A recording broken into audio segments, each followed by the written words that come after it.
So one thing important with understanding an IDS or IPS, intrusion detection system or intrusion prevention system, is its main function is to detect malicious packets and either block it or prevent it from actually coming onto the network. So as an attacker, I'm aware of these type of systems, these type of tools that are used. So obviously a lot of organizations use these kind of tools, and any organization that implements these tools is still going to be successful, able to get attacked. So I have um, a room here in TryHackMe that I started, and it's basically teaching us about evasion techniques. And it's actually pretty interesting to think of how just because there is a detection system, an attacker is still able to attack a system or a network.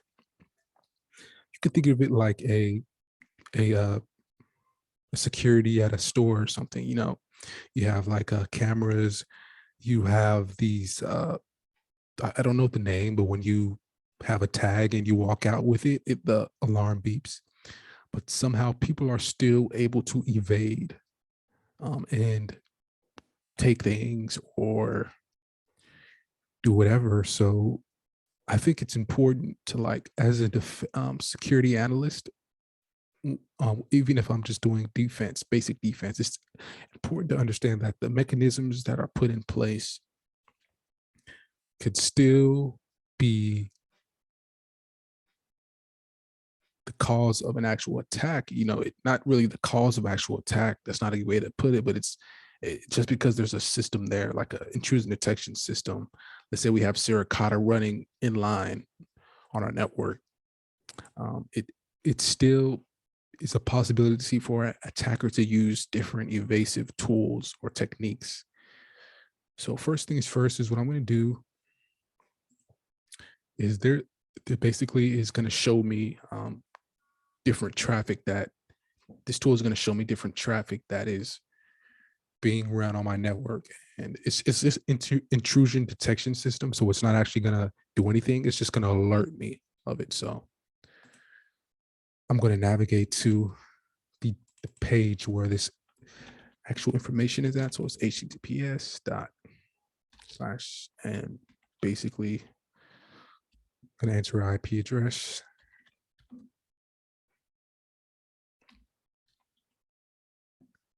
.80.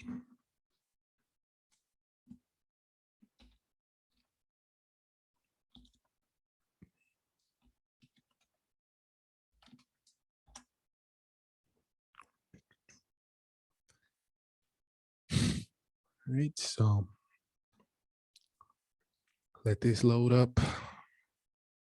Shouldn't be taking this long.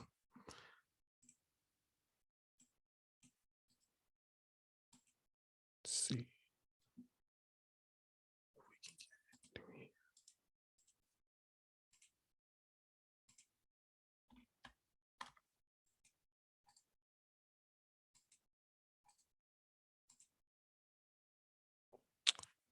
All right. So this is like a CTF score type of thing. And it basically is gonna let me put in my username, and then it'll make a lot more sense. All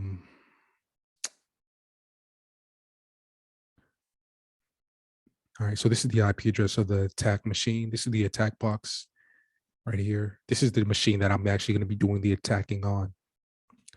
So it's going to be this, and this is the IP address. So now it shows me this. So I can go here now to alerts. And I'm going to type in my username and the access that it gave me.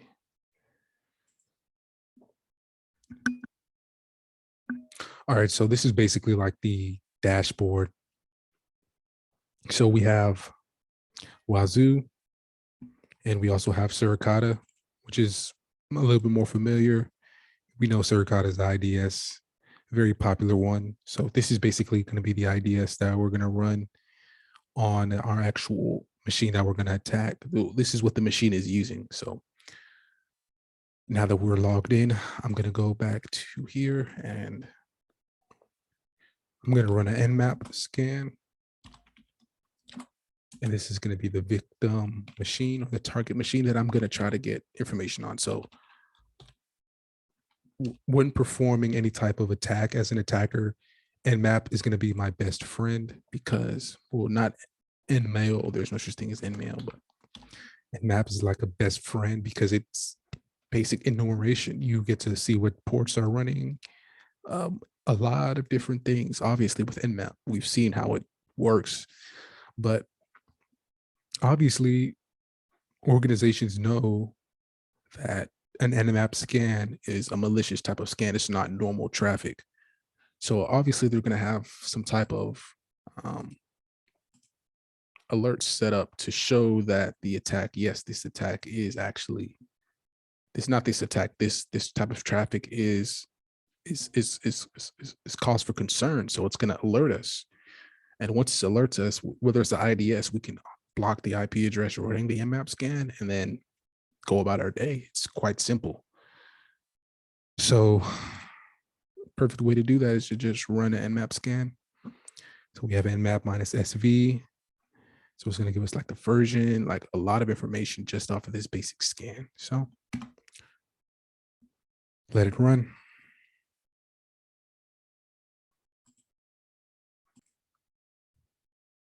All right, so we finished the Nmap scan and obviously we got the information. We got a good amount of information. So that's what Nmap is just known for. It's going to give us that information. It's going to give us, so it's pretty much showing that TCP is open, HTTP is open, and some unknown port is PPP question mark. These are on TCP. We also see that the port 22 is SSH, of course. It's running on Ubuntu. And just to show, we could find vulnerabilities on this version of Ubuntu, and that's a successful enumeration right here. This is a successful scan as an attacker. This is like as good as it gets. But obviously it's not that simple, because if we go back here now and we look at our alert stats, so this is basically showing us for Suricata, which is the IDS that the victim machine is running on, it's giving us that traffic that we just scanned. Before it was nothing, but once we finished that scan, it started giving us a bunch of traffic, as we can see, ET scan, user agent, scripting, and it's giving us basically the traffic. So alert details. So Nmaps, obviously that's, if I'm a security analyst and I see that Nmap is being run, or there's an Nmap being run on my, let's say it's the server or a web server or something like that, it's obviously a cause for concern. And so basically the severity range is going to be 1 to 3. 1 is the most critical, and 3 is not really that bad. But either way, this is still a cause for concern. So we see the category. This is the targeted asset is here. And we see the score is 5, 4, 4, 4, 4, 5, 2. So the closer it gets to 1, the worse, the more serious it is. So that's 2.67. So still, it's still going to be a cause for concern based off of this type of scan that we run. So there's a way that we can evade or better evade detection. Obviously, with Nmap, it's kind of with any type of IDS, it's going to be a little bit hard to go completely undetected unless you really are a good, attacker. And I'm sure there's a lot of ways to do that. But when you're performing something as loud as an Nmap scan, it's kind of hard to go undetected. So one way that I can try to not make as much noise is by still making noise, but not as much noise. That's important is by doing this. So I'm gonna add the script dash args, and then we're gonna do HTTP, and we're just gonna add a user agent, user agent. And by adding a user agent, it's gonna lower the severity. It's gonna make the severity, it's gonna make it not as severe. So I can do HTTP dot user agent, and then what I'll do is I'll go here and just find a user agent. So let's see. Let's see. Where's my browser? And we'll just do a Windows. And basically, what a user agent is Firefox is a perfect example. So if I minimize this, let's say I wanted to go to google.com. I just can't click and say, go take me to google.com. I have to have some type of agent that is going to take me there to that website. So that's exactly what a user agent is. It's basically just it's navigating me to wherever I want to go. It's like an agent. It's showing me how I get there. So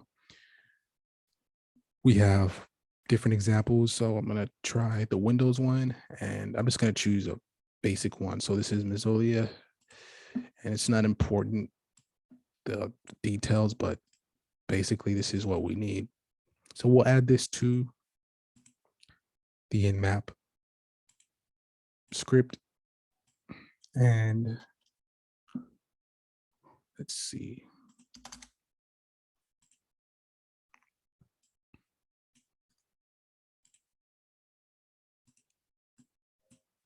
So I'm just gonna copy this, and now that it's copied, I'm gonna do here and just paste that in. Please, okay, it ran. All right, so I'm gonna have to do it this way because I have it set to do that. So let's see, how can I do this? So we'll go like this.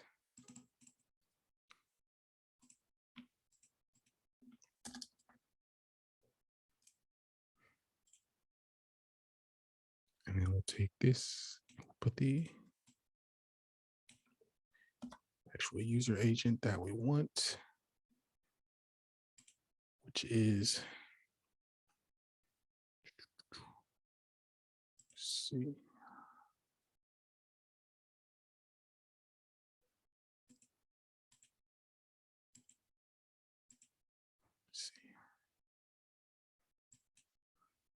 go here.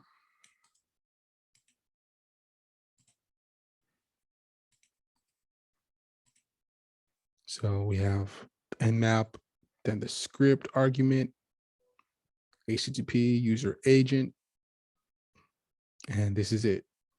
So if I go back here,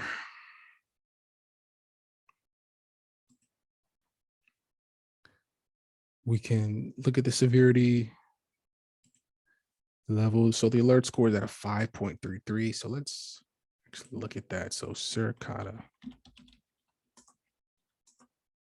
severity scale, just to get a better understanding. See if there's like a simple image.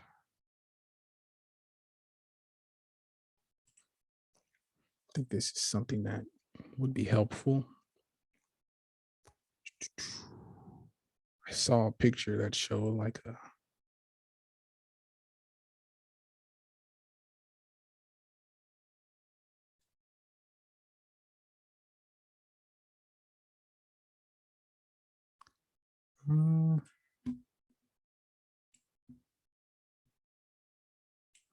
okay, not really what I would want.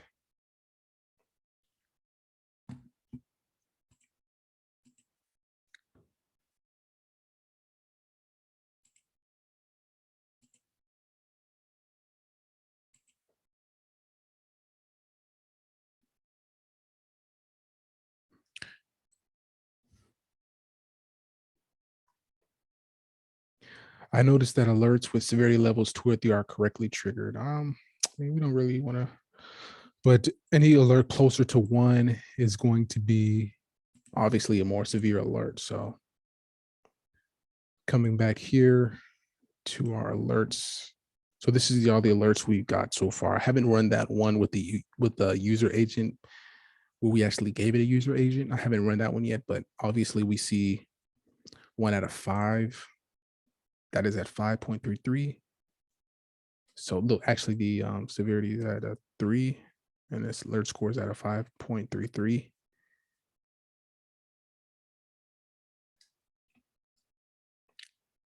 So now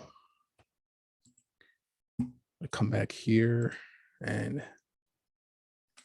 I'm gonna just do, because it's not what we need, and I'm gonna copy. Oops, like I lost everything. All right, so let's try this one more time. Get this here. So we're gonna do a map SV. Now let's fetch that user agent. It's the one we want.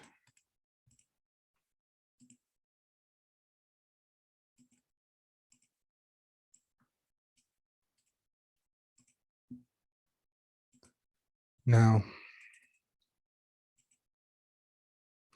when we run it, there's actually going to be a user agent. So basically, I just have to wait and then come back once it's done. So right now, I'm going to go back to the dashboard. All right, so there's 15 alerts right now. Let's see.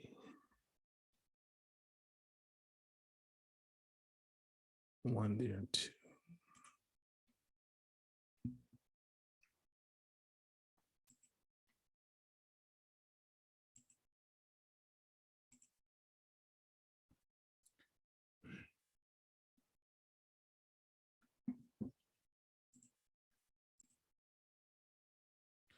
All right, so the second Nmap scan is now run, and the information is not that different from the first one we did. That's not really important. So as an attacker, I would attempt to do this type of evasion technique just to not make as much noise, because obviously Nmap is so loud. So basically we get the information that we're looking for, HTTP and SSH, great. But thinking like an attacker, did somebody detect me while I was doing that? So before, the severity level was at 15, there were like 15 alerts. So keep it refreshing. You see the score is going up. So it's like at 88.20 now. So we're at 20 alerts now. So lowest alert score is a 3, which is not bad.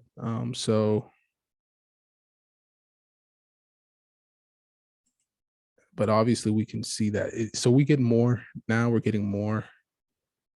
So it's like 4. So it's going up now. So before we had some 5s and we had some 2s. But now we see like a 4.27 alert severity score. And then obviously anything closer to 1 is going to be like very severe, which is a huge sign of concern. So now we are going to try a different one. So obviously one of the flags with Nmap, one of the most common flags you'll see with the Nmap scan would be like the -SV, which is obviously like going to give us important information. So it's pretty much like the version. So usually when you run a Nmap scan, you want to get this is a special category. It's basically showing us the version. So if you do Nmap, this is not the right man page. Actually, it's right here. So if we do -SV, we can see that probe is probing open ports. So something important that's like basically going to give an attacker what what point of entry is going to use. Like it's going to give us obvious signs of basic starting off the attack. So if we think of the cyber kill chain, this is the step where the attacker is doing reconnaissance and gathering information so he can move on to the next step, which is weaponization. How am I going to formulate malicious payload based on what I have? All right, so we're going to try a different scan, Nmap scan, without the -SV, because obviously it's still a very loud scan. So I can pretty much come here and I keep deleting. So see if we can. So we're going to take this out, -SV, and we're just going to leave we're going to change this to vulnerability. It's going to give us the vulnerability. And then we're going to take this, let's take this out.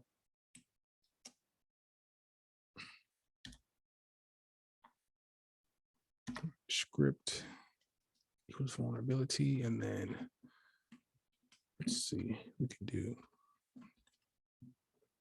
script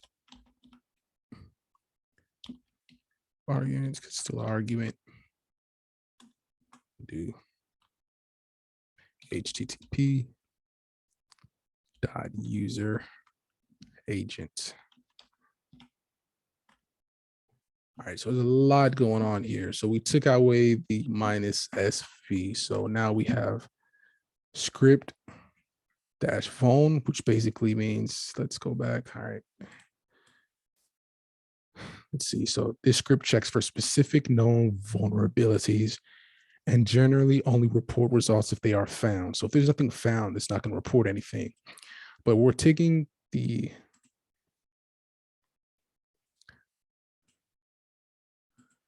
away this probing open ports, and we're going to do this finding vulnerabilities, and it's not going to give us anything if it's nothing there. So it's obviously it's not going to be as loud. So back here, then we have obviously the HTTP user agent, because we're still going to be using that user agent equals, and then the user agent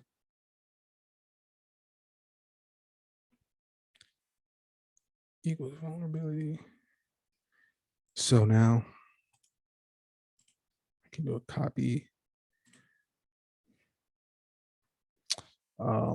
So before I run it, let's take a look at the dashboard and see if anything has been added. So it's 20, and from what we're seeing, it's like 4.27, 4.27.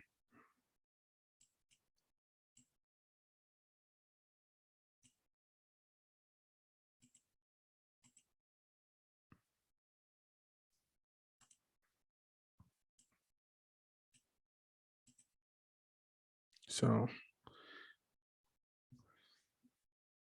stats, so the highest alert score was a 5.33, which is the lowest alert score is always going to be the one the most concerned. So I'm going to come back and run this next one. So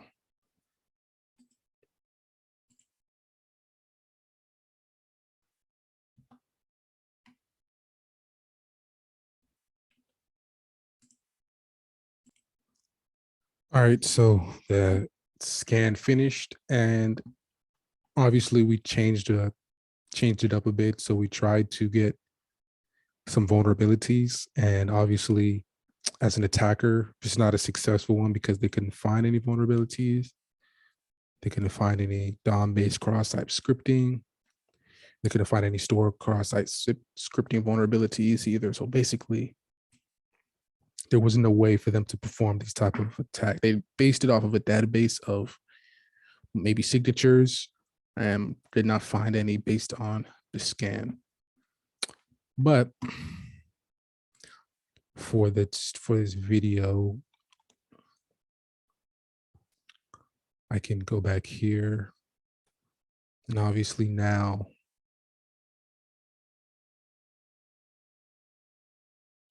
we can see that there's a lot more alerts. So we're just getting more alerts. So we're going to see view all alerts. And if we do like this, now we can see that this was at 11:13. So this must have been our Code Fusion password powers access, possible post body, Code Fusion. Let's see. Let's look at the highest though. Let's look at, okay, here's a lot of them. I didn't see that. So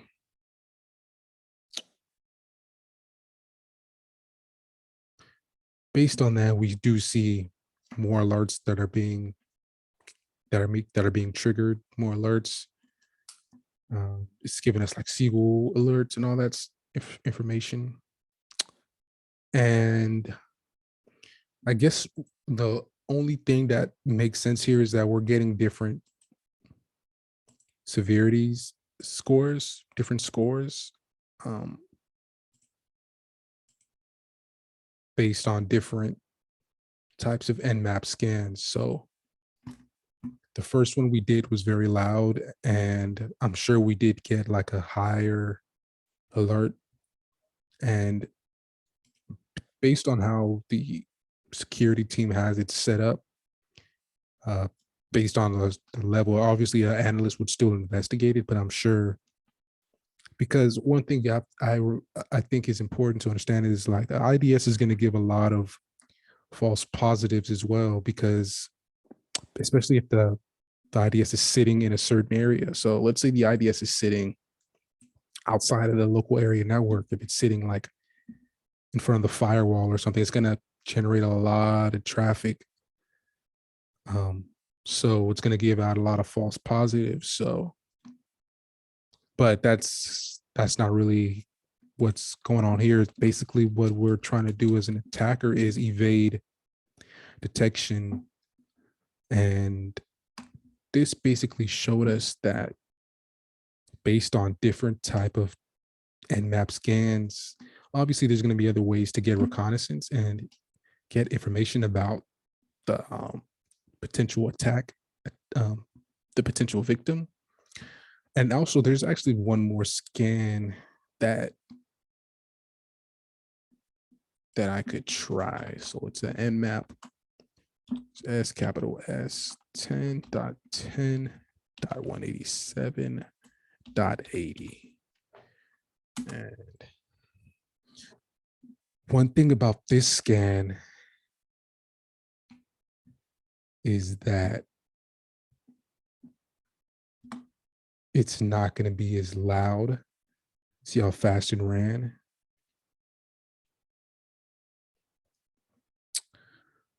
It ran very fast, and it just pretty much gave us like the open ports, but that's about it. As you can see here, it gave us a lot more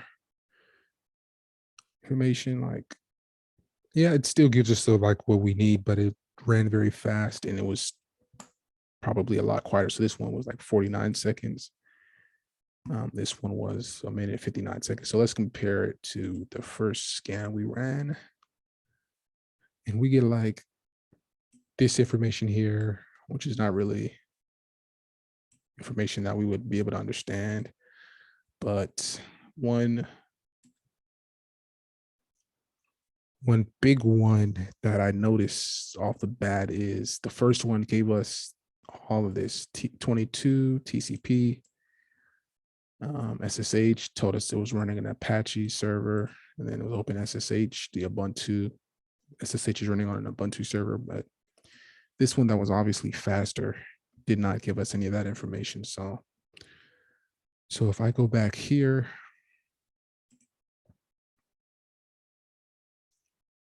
see, so let's go to our alerts. Let's go to dashboard. We got like 154. Yeah, it's still the same amount. And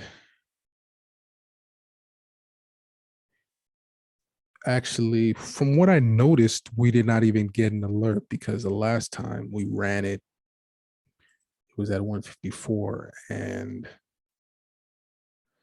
so from the looks of it, we did evade without any type of detection based on that type of particular, because before that was about 154 alerts. And I just ran another one. But the thing is, as an attacker, I know that these ports are open, SSH and HTTP, and I could basically formulate some type of attack based on that. But it's not as informative as knowing that, yeah, SSH is open, but it's also using OpenSSH 8.2, Ubuntu, and an Apache, the version. Based on this, based on this type of information, attacker could do this.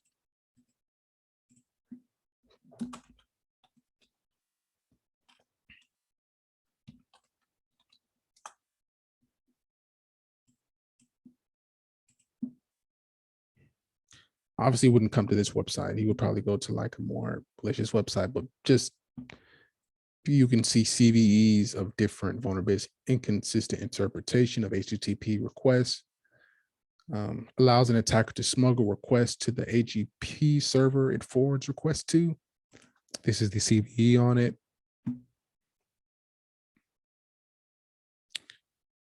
So this is just based on knowing that the the victim machine is having these type of services open. But when we ran this one here, we saw that it was just that, but it didn't give us the other information. But we did successfully evade